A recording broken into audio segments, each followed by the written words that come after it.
sponsored by Juris Digital. Hello and welcome to the Lawyer Mastermind Podcast. I'm your host, Casey Meraz, and today I'm joined with Steve King. Steve, thanks for joining me today.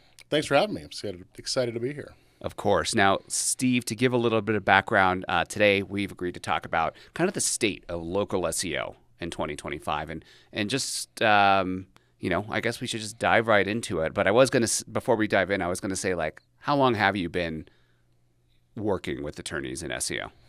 With attorneys specifically, we're coming up on 10 years, so we're at right around nine-year mark. It's been a while. Yeah. So you've seen it obviously change, come and go. Yes. You've seen strategies that work and strategies that fail. Yes, it used to be a lot easier. I'll say that. Yeah. 10 years ago, it was a little bit easier to get somebody ranked and start getting the leads coming in for sure. That's true. Yeah. I mean, if you're talking like 2015, back at that time, a lot of firms still weren't even involved in SEO. Yeah, So, absolutely. People didn't know what it was. It was still kind of a foreign concept to a lot of business owners, I think. Mm-hmm. So let's just get right into it. It's 2025. We have ChatGPT, we have LLMs, we have all this going on.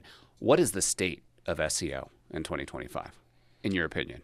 So if I had to just kind of generalize it or summarize it, the state of SEO is just that you get out what you put in, I think. Okay. So if you're willing to make an investment, if you're willing to see it through, if you're willing to put in the time, the work, or have somebody who can competently put the work in for you, you're going to see results at some point. The timeline might not be as long as you want. It could be a little bit longer, especially if you're in a big market. Mm-hmm. But in general, it's still something that's worth pursuing and still going to, I think, bring you the best leads long term and set you up for success long term with a firm. That's where I think we're at with it. And obviously, we have some bias. We've seen a lot of success through that channel. Yeah. So I don't want to discount that, but that is the reality, right? We still see today, it's mid-February 2025, we're still seeing a lot of great results from it. What do you think, let's just talk about like from a strategy perspective, how have you seen that shift a little bit over the years, and what are you seeing that might be working now? So I think one of the biggest kind of shifts that you've seen over the last decade or even really the last 5 years is how good your content needs to be to rank, and that you can't just throw something up. You can't just spin content, make the same kind of a bunch of duplicate practice area pages where you change a few words and change your keywords and load it up. I think the content you're creating you need to be creating with purpose. Mm-hmm. You need to be using it to build that authority. Yeah. The helpful content updates, kind of what everybody's talked about in the last year or two. Yeah. And that's a lot about getting rid of that thin content, getting rid of things that don't really help the user at all. And so I think that's a kind of a big area where you really have to focus on how good your content, who's writing your content. Are you making sure that it's good? Are you making sure that it's carrying the message that you want it to carry? And are you making sure that it's useful for people? For your actual clients. Yeah, the people that are going to hire you. Yeah. Not, is this good enough for another lawyer? Yeah. Do I sound smart enough when I write it? Or when I, not that kind of thing, but really, is this going to help my client? Is this going to make my client want to reach out to me? Is this going to help them find me? Yeah. That's, I think, one of the most important things that you have to consider. For sure. And it's funny because you said a lot of things there that I want to unpack, but one of them that came to mind is I started this conversation talking about it's 2025 and maybe a lot has changed. But then you said spinning content, and I was like, holy moly, like we're 2010, back. we were back.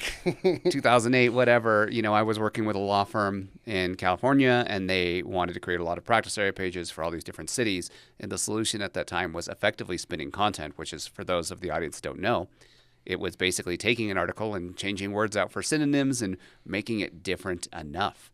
And exactly. That's hilarious because that's what people are kind of doing with ChatGPT essentially right now. It's a little bit more sophisticated than that, but yeah, it's the same. In We've some come full ways. circle. I know. We're back to it. So that's hilarious. But yeah, and then also, when we're talking about the importance of content, like everybody says, quality content, what does that really mean? Like, because everybody might have different metrics for that. What is quality content to you, and how would you judge that? So there's a couple things that you have to be considering, right? There's the Google algorithm. What do they consider quality content? Mm-hmm. I want them to see it as valuable. Sure. But ultimately, if it ranks but it doesn't resonate, you're still going to be falling short, right? Somebody's going to click on your page, they're going to look at this wall of text and they're going to go somewhere else. Okay. And you bring up a good point there, because time after time we see pages that rank. Like, you're ranking for car accident lawyer, you're number one, but it's not generating cases because maybe it's written for a bot, or maybe it's just written for rank. Maybe it doesn't resonate. And that's when we get into conversion rate optimization, and we're optimizing a page in a way that's going to make somebody encouraged to reach out to you. Mm-hmm. And you still want to have that content, because there are some, at least some percentage of people who are kind of information gatherers.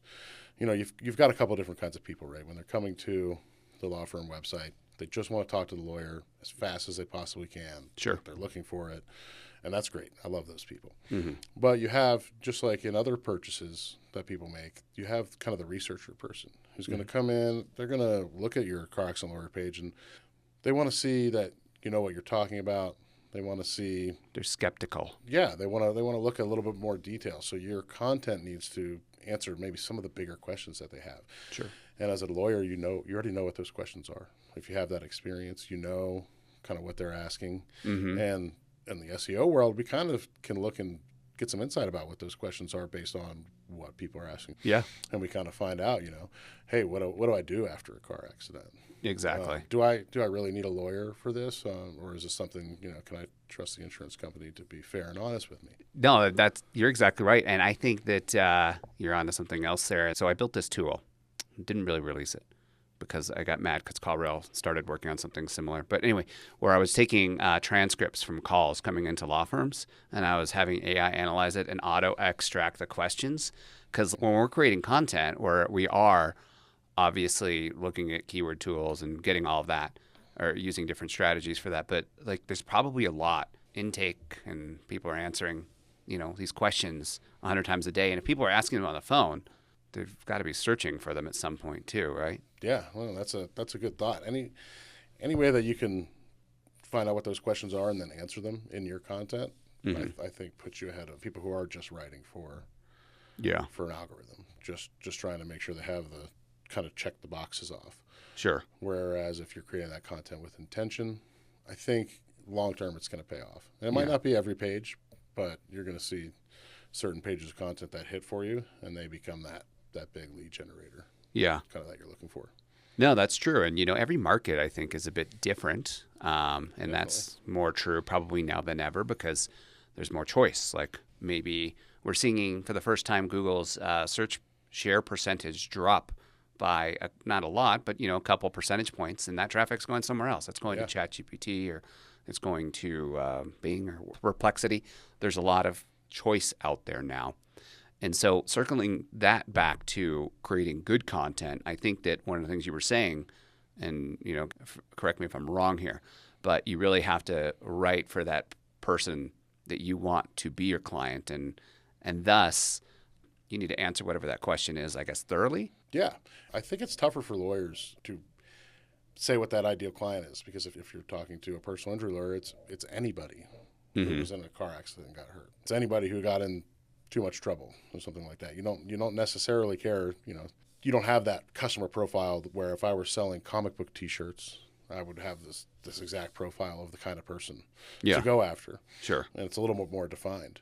So that's where it comes to putting yourself in those person's shoes when that event happens to them. Sure. What are they asking? And kind of delivering on that is one of the keys, I think.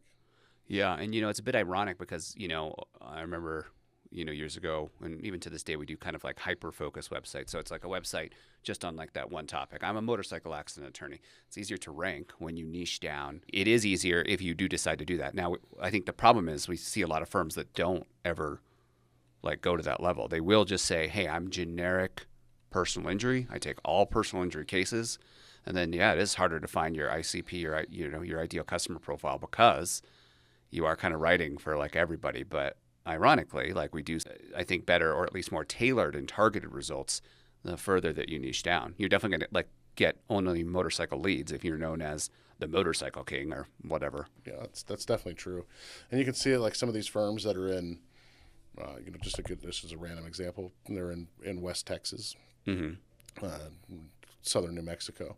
This area is big for oil fields. So you'll see they'll really specialize into truck and oil field accidents. And that can pay dividends if they're known as that person who, hey, there was that big accident and this firm kind of came to bat. They went to trial for it. And you can get a name for yourself doing that. For sure. Really niching down. I think the more you can get a name for yourself, the more that your brand is something, the easier it is to rank organically for Absolutely. any kind of search words that you're going after.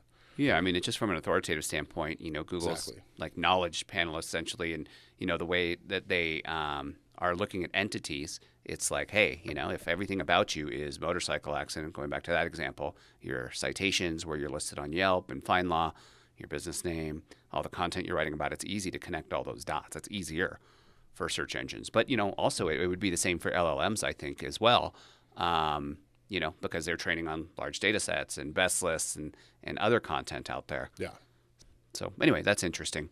So since I want to kind of bring it back a little bit more to what's working in 2025, I want to get your kind of some fast takes from you on a couple different things that people may have heard. One is EEAT, which is experience, expertise, authority, and trust, or formerly, is just EAT, but that's the newer version. How important is that? I mean, I think it's got to be at least somewhat important. I think that it kind of ties into the helpful content thing. Mm-hmm. Who is going to create helpful content about a subject? Well, it's going to be somebody who's an expert in that realm. And then it goes back to how do I demonstrate that I'm that expert? And for an attorney, it's not too difficult to put these trust signals on your website, that any kind of association that you're part of. Even that you're a member of the state bar. These are the things that establish that you're an expert. With an attorney, it is kind of easy because it's not abstract. Mm-hmm. I went to law school. I got a degree in this. I'm probably in some kind of organization, some kind of recognition that I can share on my website to kind of back up what I'm saying. I think that part's easy for lawyers. I think that they're fortunate in that kind of way, that they have that expertise naturally built in. Yeah, exactly. And I think, it's because obviously if you're an attorney, you are speaking in lingo, and I'm thinking I'm doing it here already on this podcast, and I'm saying that out loud because I'm intending not to do it, but it ends up happening. I just it's definitely a problem. I do it too. Search lingo, so I'm trying to break that down and be easier. But it goes back to that discussion we were having earlier, like helpful content. If I'm injured in an accident, the content that I need probably needs to be written at an 8th grade level, like for anybody to understand very clearly. It's like with StoryBrand. If you confuse, you lose. No, absolutely. I still use readability checks. Oh, you do? Okay. If I'm going to do content myself, which is honestly pretty rare these days, but if I'm looking at or analyzing some content, I'll look at what the readability of that content is. I make sure that there's no passive voice in the content. I don't remember who said it, and I don't remember what the exact quote is, but there's something basically like, when you're writing something, you shouldn't be writing to make yourself look smart. You should be writing to make other people feel smart. And you do that by hitting a broad reading level where they can easily understand what you're talking about. And when they can easily absorb it and easily understand it, that makes them feel good. Yeah. If they come and they read your content, it's complex and it's verbose and it's wordy. And it's something that I've seen as a challenge with attorneys, because that's too simple. That doesn't sound, it needs to be. And they want to kind of doctor it up and make it, and you have to say, you kind of have to check them a little bit and say, you need this to be for, the kind of the baseline level where anybody can read this and feel like they know what you're talking about. Yeah, exactly. If they feel frustrated, they're not going to reach out to you. A lawyer can be intimidating for a lot of people. They don't want you to make them feel dumb. Yeah, they're scared to pick up the phone as is a lot of time. And even if they're not scared, like they're calling you because they're in their worst situation of their life. That's why you need an attorney in most cases. So. Yeah, and you want to be serious, but you want to be approachable. Yeah, no, you're right. And it's funny though, because you said that, and it brought me back to when I was working with a firm in Southern California. The attorney, the managing partner, was just so hell bent on basically producing, because he used to write for a big law school news review. And so he was in publishing and all that. And so everything we published had to be like, you have to have a 4-year degree to even know what this is. And it's like, no. Yeah, that's not the ideal content. Definitely. Yeah. It definitely needs to be approachable. Fair enough. So, and there's a balance there too. But like, how do you go from trying to put your expertise and your brand into content while being different than every other one that's out there for trying to rank for car accident lawyer? Are there any tips or tricks that you use that are working? So I think that if you already have book of work, kind of. You have cases settled and things like that. I think that's a big one. Yeah. Highlighting that. I really think, and something that's challenging to get a lot of attorneys to do, just because it's hard to get the time. It's a big ask for their clients that have kind of been through something traumatic already. Sure. And that's doing those, kind of a success story or a case study of somebody that you worked with. And then I think what you get out of that is somebody who is going through something similar is able to put themselves kind of in that position and see how you worked that through and walked that through and really took care of somebody else that's just that they can relate to. Yeah.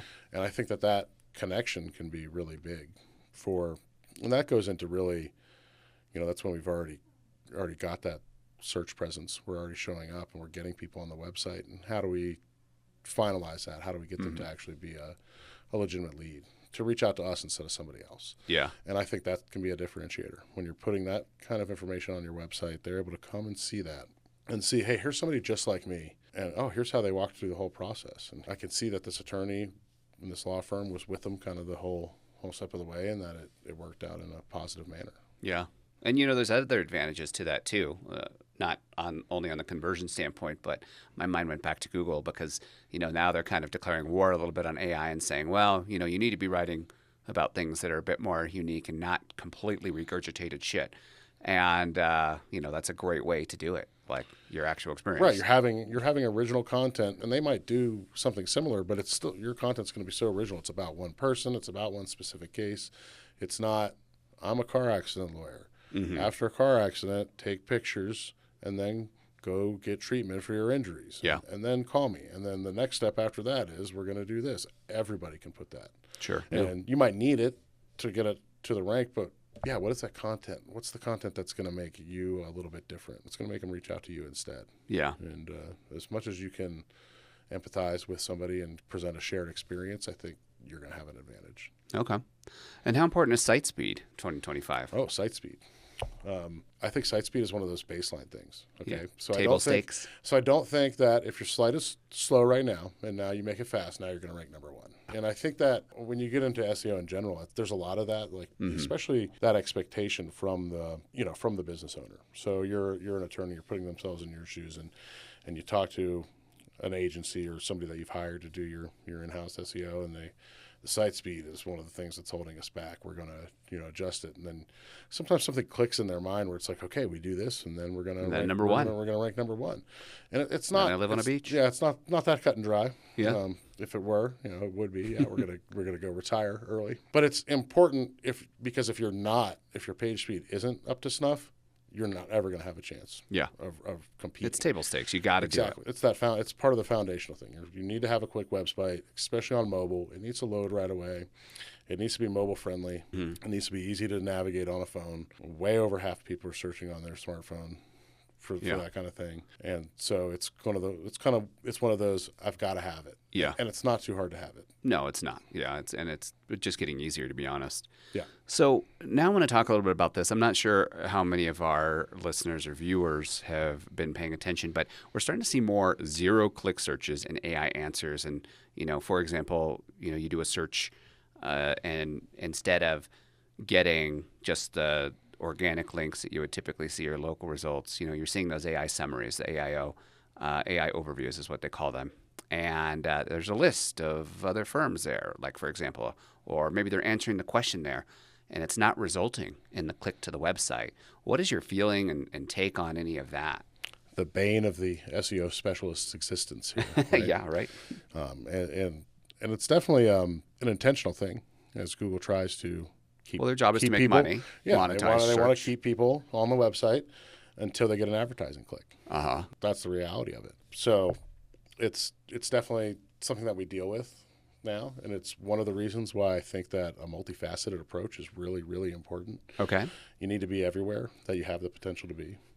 Yeah. Especially if you have the budget for it. So that means, participating in LSAs, participating in pay-per-click, Yeah. and getting your SEO all buttoned More up. realistic. I've told clients in the past, I don't really care if nobody ever goes to your website.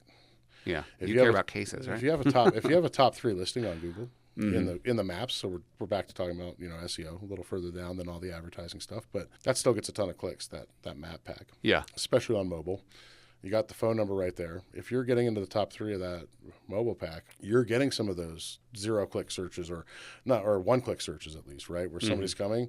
Like I said, I don't care if they never go to your website. If they hit the call button, they get through to you, you sign them up, great. Never look at the website. Doesn't matter because you care about the case. Yeah. So we talk about, a SERP or a search engine results page. Yeah. And it looks a lot different than it used to look. Definitely. Yeah, it does. So getting as much real estate as you can on that SERP is essential. Yeah.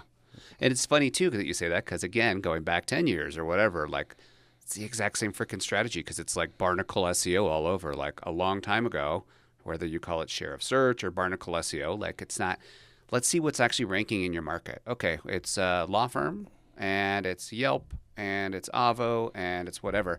Like you do need to be on all of them. I think the stakes are a bit higher now than they were, though, because – we know that Gemini or ChatGPT, these large language models, are training on other data. And so the more sources that you were in, kind of like citations and local SEO. Absolutely. And that kind of goes to the other part of this. You talked about we're getting the AI answers. Yep. So you have to figure out what you can do to be part of the AI answers. Sure. Right. So we're talking about getting as much real estate in that search engine results page as possible.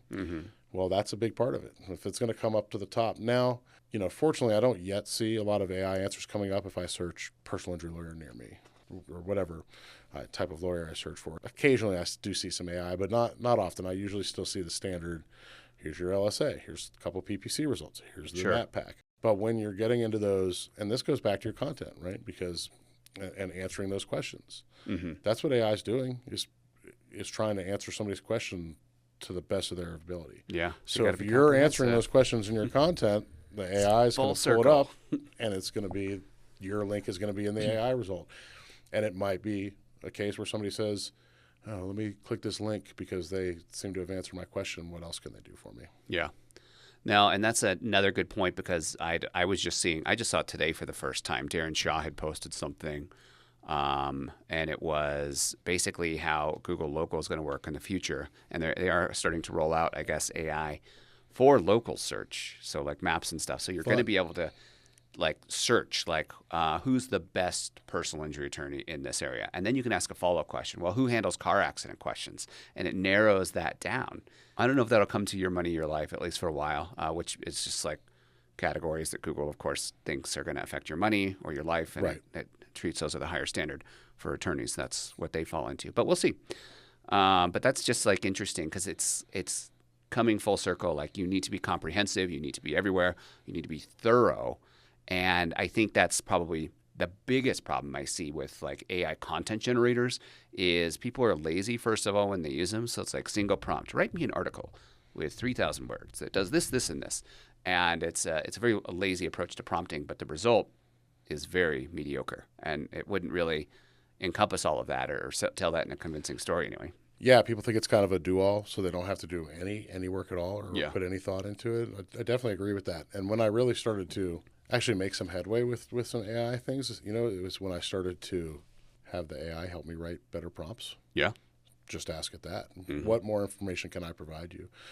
What else can I add to this prompt to make it easier to complete the task? And it'll answer you. And it'll tell you. The more information you give it, like the less lazy you are, ironically, the better it will get. Yeah, and that's what makes, so if you're going to have AI help you write content, you want it to be yours as much as possible. And so you still want to do the groundwork. You still want to be the one, doing research, whether that's assisted or not, getting information and feeding it to whatever tool you're using so that you're actually getting the best result. Yeah. The worst way to do it is to put a prompt in, get a piece of content, maybe read through it real quickly, not really paying much attention, and then to post it. Yeah. Yeah. That's and that's going to get picked up. So they are kind of declaring more on that. What's your thought on the importance of backlinks? I'm still a big backlink guy. I know you are. Big backlink proponent over here. I just saw a study, I think it was from Joy Hawkins, but basically, maybe it wasn't from her. Anyway, regardless, whoever it was from. And sorry that I'm not quoting you because I don't remember who it was, but maybe we'll link for it here in the podcast. But basically, they were saying for local queries, they're having a big impact. was the study. It was Yeah. like, hey, anything that's localized, personal injury attorney, you know, Google knows where you're searching from, of course. Like that's going to play a lot bigger role than having links. And this was their study, so you know, not necessarily my experience, but Well, I think so it'd probably be cool, Casey, to do a study ourselves. yeah, I'll quickly look into something for a client, you know, for one of our SEO teams might ask me a question or something. Yeah. Somebody's feeling stuck. And I could pretty quickly ascertain that they're behind in links. This is the reason that these 3 people are ranking top 3. They've got all these links. And then you look at the link profile that they have, and it can be intimidating sometimes for some of these bigger firms. But when it comes to local, the links that you want are probably not surprisingly local. and you don't need a whole lot. No. But if you have, you know, a local news affiliate linked to you, Yeah, and if you have, you know, a local publication that's gone online linking to you, if you have community forums and people are talking about you and linking to you, these are all the kinds of links that are going to really propel your and it's kind of like the new citation as well. Like if they're training on this stuff and saying, hey, look, this firm's always mentioned under best lists. You know, like that's great. You're in, you know, Los Angeles and the Fox and the NBC affiliate linked to you, and you're in some of the online magazines and they're linking to you. Yeah, and it's something you can curate too. sure. It's going to take an investment, you know, whether that's time, money, or both. Yeah, But it's worth doing, I think, ultimately. Yeah. And I think that's the kind of links you should be going for. and You we know, do a lot less link building these days, but I'm a big fan of PR still. Yeah, and we Some don't, people that we know hate it altogether. I think the digital PR is kind of, it's just another name for link building. Yeah. But it has, digital PR has a kind of a multifaceted effect. Well, you're building a brand as well. Exactly. People know you. If you know, years ago we had one of our client partners teamed up with Lyft. Oh, in yeah. the city. I remember that for a cab ride. And it blew them up for years. Yeah. It blew up the brand. The reviews on their Google listing went crazy, and they had this little partnership, and they invested probably $5,000 in it. Do you remember the Wall Street Journal mentions we got for the law firm that we worked with that basically they said, we want you to write an essay. It was very controversial. That's why it got all the news. But it was, we want you to write an essay about a time you admitted to driving drunk. No, I don't remember that. Yeah, That's it crazy. was a while ago. But yeah, I mean, just like creative stuff like that. Not necessarily that you want to do that to your brand, but if people are open to it, we love testing. Marketing is testing. At the end of the day, what works in 2025 or 2026 or whatever is not necessarily going to be the same. Well, that's what I love about this space. Yeah, it's always is changing. and you should always be doing tests. I think a big part of what attorneys themselves, I think, should take away from this is that because if something fails a couple of times, You're not failing, you're not trying. Yeah, it means you're trying new things, and something's going to hit, and you're going to be like, oh, Yeah. wow, this one's working. It's going to be exciting. You're going to get cases from it, and then it's going to encourage you to try more things. That's the funny thing about SEO too, though, because people take that the wrong way as well. Have you seen an example? Because I've seen this plenty of times where they've been like, look, my competitor is beating me, and look at the size of their firm. They're doing so much better. And because of their observation of what they think is working for that firm, they say we need to try that same thing. But a lot of times we don't actually know. Like we can see like how many links they're getting. We can see what content they're getting. And we can make some anecdotal observations of saying, this is helping them in this way. But sometimes, especially with like digital marketing, they could be doing things that we don't fully understand or even know about and attributing that to the wrong. So I've seen law firms, I bring that up because I've seen firms invest in completely wrong strategies and keep on going all in, even though the data doesn't back it up. That definitely is. It's really common. You see somebody and you think, I'm better at this than they are, and they're kicking my butt in marketing, and how can I do, exactly what they're doing? And that might be a little bit of the wrong line of thinking. Definitely, it should be more just what can I be doing that's going to propel me, and start chipping away at that lead that they might have on you. Because the reality is, there's so many things that could go into it, and it could be something stupid. Yeah, there could be something completely ridiculous or why they're ranking for you. Maybe the domain that they're on is some domain that they bought has 20 years of history or something ridiculous. Or they did some sneaky redirects to it or whoever. Or yeah, whatever it might be. And it's something that they might be doing something that'll come crashing down at some point, and then what you've been doing will take precedence. And suddenly you're outranking them. So I don't want to spend too much time on this because we're kind of getting to the end here, but I was just like thinking Like there's a reality there too. Like a lot of SEOs are using the same tools, and data is not what you think it is. Like, you can block the crawlers that they're using to get this data. So there's a lot of ways to obfuscate your SEO strategy if you are trying to do that, which is, definitely something that we've done in the past and people could still be doing. So it's like there's so much that goes into it. I think the key is to be willing to try different things and to just keep trying if something doesn't work right away. So is that your big takeaway for 2025? As we kind of get to the end here, what are a couple things or the parting knowledge you want to leave our guests with today? I think my biggest takeaway is something I've been thinking about a lot, and how we can help, clients that we work with, but in, how firms can help themselves, or, maybe they have somebody in-house, or maybe they are doing it all themselves. To me, the biggest takeaway is to get involved locally in any way that you possibly can. Are you saying build a brand? Yeah, and I know that's different because it's not SEO, but the reality is, and we talk about this all the time, there's so much information out there with SEO that it's not like it was 10 years ago. Almost everybody who is paying attention and doing it is going to be they're going to go get citations. They're going to put good photos on their Google business profile. Yeah. They're going to go respond to reviews. They're going to ask everyone to leave them a review. You're all going to be doing the same thing. So how can you make yourself different in your market?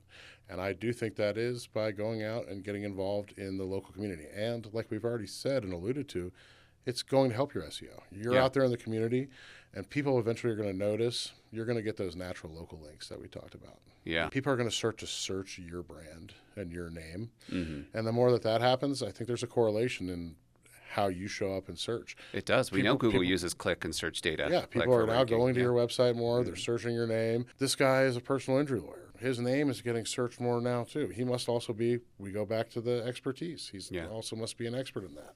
We're going to start showing him up, showing that firm, that person in results for a personal injury lawyer, for a car accident. Exactly. And that's why firms need to be tracking things like brand growth, because attribution gets trickier and trickier all the time. Like we can't say that. I was looking at attribution on our own website yesterday, and I saw this crazy journey somebody did. But not to get too off topic, really tracking your brand growth over time, like the number of searches that are happening for your brand, and tracking that data, it would be something that everybody should be doing now, kind of moving forward, because it really shows you what's working, and you're building an actual company, something that's going to be an asset that you can sell or retire, whatever. And I think it's important to know because it's kind of easy. So say you're an attorney and you hire somebody, and then you notice you're getting a lot of brand searches. It can kind of be easy to, well, that's just me. That might not have anything to do with my, this guy that I hired to do. But the reality is that it very well may have a lot to do with what that person's doing. So sure. I think tracking that kind of as you invest in your SEO, and I think that is a really good note and something to pay attention to. Awesome. Well, Steve, thank you so much for joining me today. I had a blast nerding out with you, talking about digital marketing for law firms.